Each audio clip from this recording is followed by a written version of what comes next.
I'm doing fantastic. Okay, this is not your first time in Argentina. No, this is my third time. You like our country? I do very much, and I met my best friends who happen to live here. So each time I come, I learn a little more and love it a little more. Okay, when you start, your first project was Women in a Refrigerator. The project on the late 90s. How did that project come to life?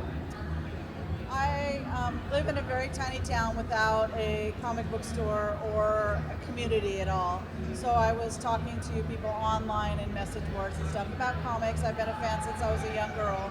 And people started asking questions of me like, why don't more girls or women, read comics? Why isn't there a larger audience currently?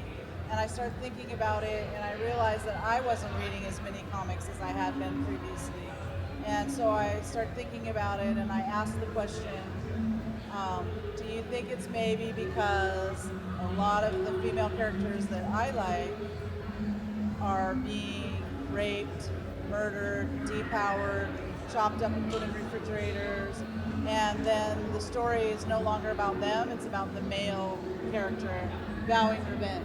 And we were seeing story after story after story with this plot line, and it was distasteful to me. I didn't want to keep, one or two maybe. It's not to say bad things shouldn't happen to female characters, but over and over again, why do I want to read that? It's not, it's just not something I'm interested in reading.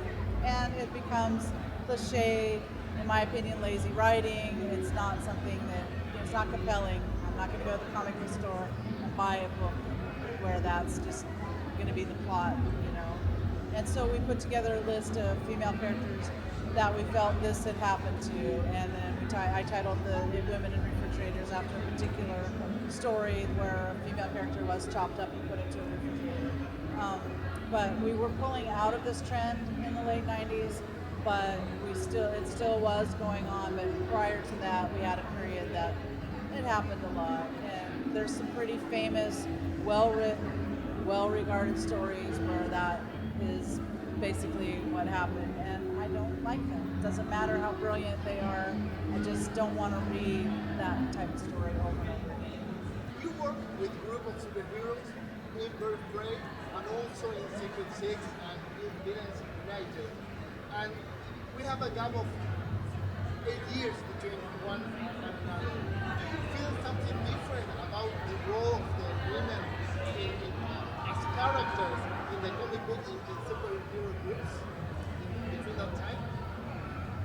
I don't know if I feel different about the role, because I try not to, when I'm writing, I try to take this particular project as its own thing, and I want to make sure that this own thing is not the thing that's been done 200 times before for 70 years. So I'm going to focus on, what is this particular character's role in this particular story, and is it something we haven't seen before? Is there something we have to say about this? And when I put a group together, I want there to be some built-in friction.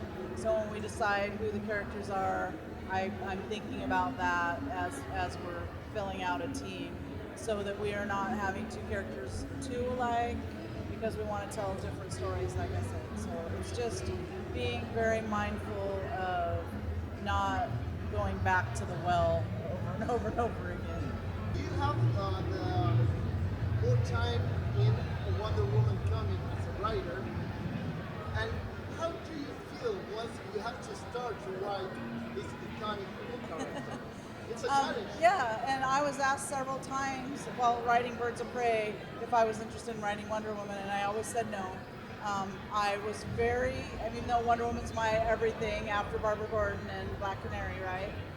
Because I was so concerned at the time that I would be stuck in that lane of only writing female characters. So I wanted to make sure that wasn't going to happen. Even though I'd written Deadpool, all of a sudden I'm writing like a lot of... So I did All New Adam, I did about 9 or so issues of Action Comics, things like that. While I was saying no, thank you, but no, I don't want to write Wonder Woman. And then I was asked to do a Justice League classified storyline where Jose Garcia Lopez was the artist, and when he drew, when I saw the pencils of his Wonder Woman, I was like, ooh, yes, I do want to write her. And so then I was visiting the DC offices when they were still in New York for my very first time, and Dan DiDeo calls me in his office, and I'm thinking I'm getting fired, what's going on? And he asked me if I was interested in writing Wonder Woman. I said yes. And it is an honor and a challenge and all these things mixed into one. And it probably took me about 8 months of sampling different decades of Wonder Woman stories, thinking about what would be a modern tone, how I take what I felt really worked for the character because she's been around for 70 years, and what we needed to update that didn't age so well. And once I had my head wrapped around that, then I just fell in love with writing her and couldn't believe that I had that opportunity to put words in Wonder Woman's mouth, to tell stories about her culture and her sisters and mother on Themyscira, and just all these things. It's just amazing, and I really, really ended up loving it. And then now I've decided I've written such a variety of characters that I don't make a decision on the sex of the character, whether or not I want to